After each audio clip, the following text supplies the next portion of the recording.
Halo teman-temanku semuanya, apa kabar teman-teman? Semoga teman-teman sehat ya hari ini. Oke teman-teman, kita bahas lagi mengenai timnas Indonesia yang sedang down ya teman-teman. Sedang merana ya. Seluruh rakyat Indonesia dibikin merana oleh timnas Indonesia di bawah asuhan Patrick Kluivert. Ini sudah saya perkirakan ya.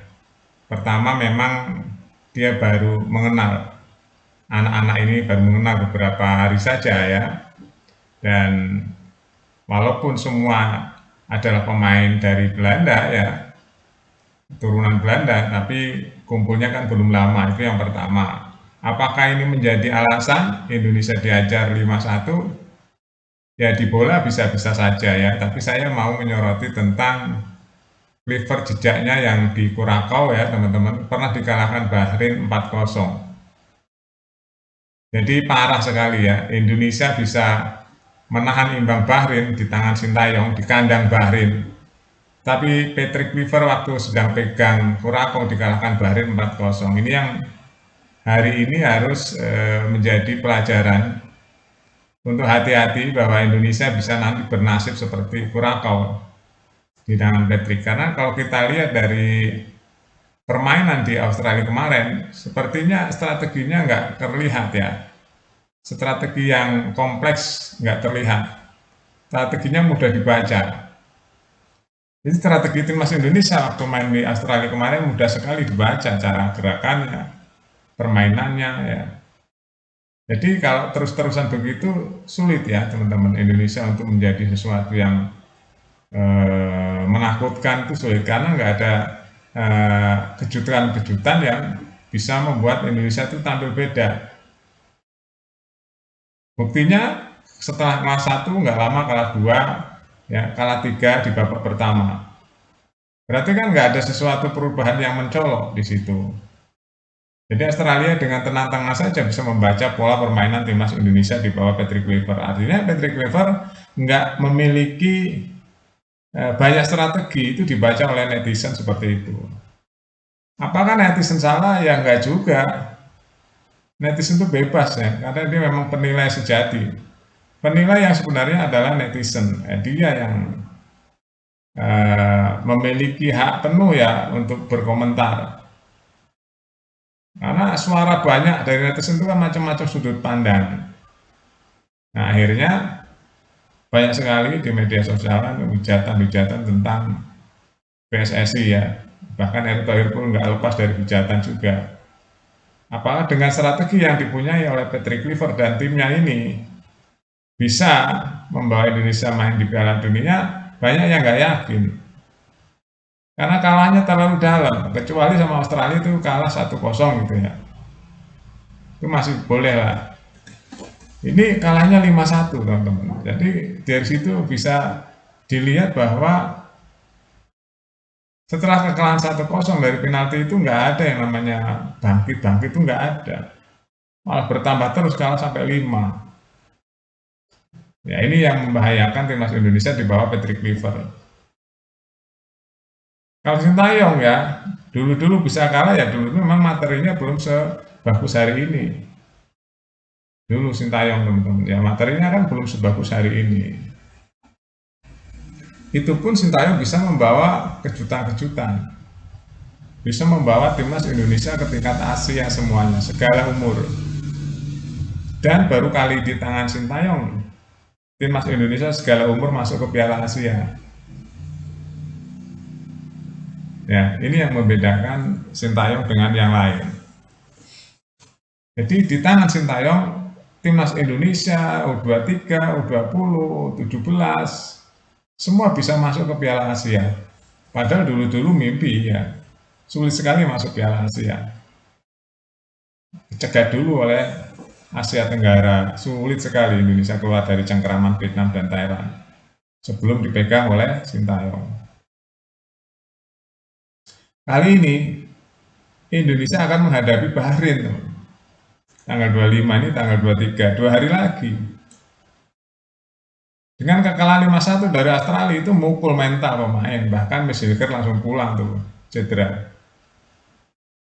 Ya, Silger langsung pulang tuh, cedera teman-teman. Nggak main lagi, dia langsung pulang ke klubnya. Nah pertanyaannya, strategi apa yang akan dipakai oleh Patrick Kluivert untuk melawan Bahrain yang kemarin Jepang aja kesulitan untuk memasukkan 2 gol ke gawang Bahrain ya. Menit terakhir aja Jepang tuh merubah strategi sehingga gawang Bahrain dengan sudut-sudut sempit bisa dimanfaatkan oleh pemain yang dari Jepang ya, yang memang Jepang itu sangat presisi sekali main bolanya, lengket sekali bola. Dia sikat habis dan dia langsung lolos ke Piala Dunia. Beda dengan Indonesia yang megah-megah.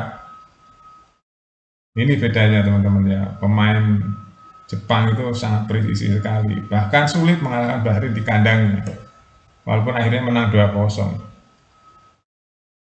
Jadi Indonesia harus hati-hati teman-teman ya melawan Bahrain kalau nggak mau kecolongan lagi di kandang sendiri.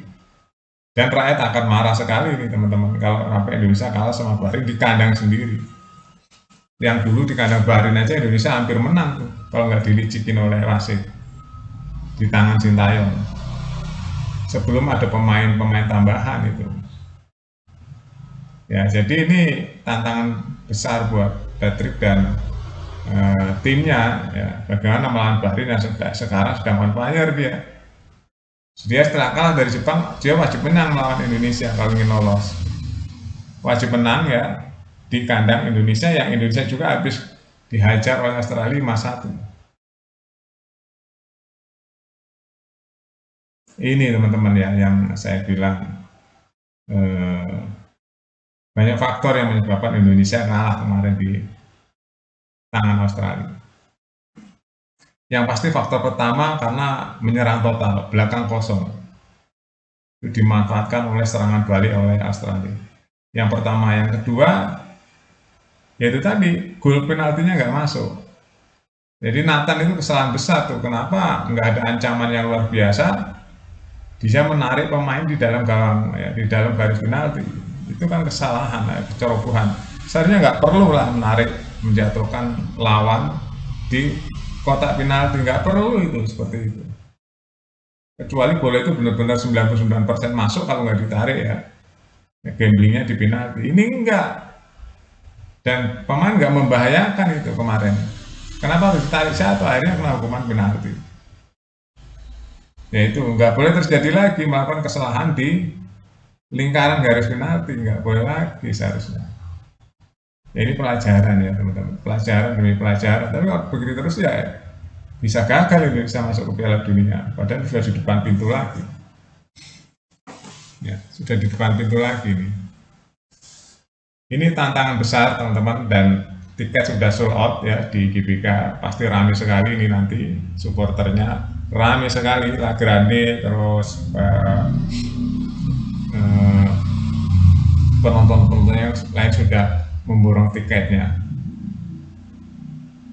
Ini tantangan ya, bahkan Jepang tuh pro Indonesia kan, dia ingin Indonesia masuk Piala Dunia. Ada yang mengingatkan bahwa Bahrain yang sekarang lebih bagus dari Bahrain yang saat dilawan Indonesia di kandangnya. Sekarang Bahrain lebih matang organisasinya. Itu diceritakan oleh pelatih Jepang supaya Indonesia tuh hati-hati loh lawan Bahrain.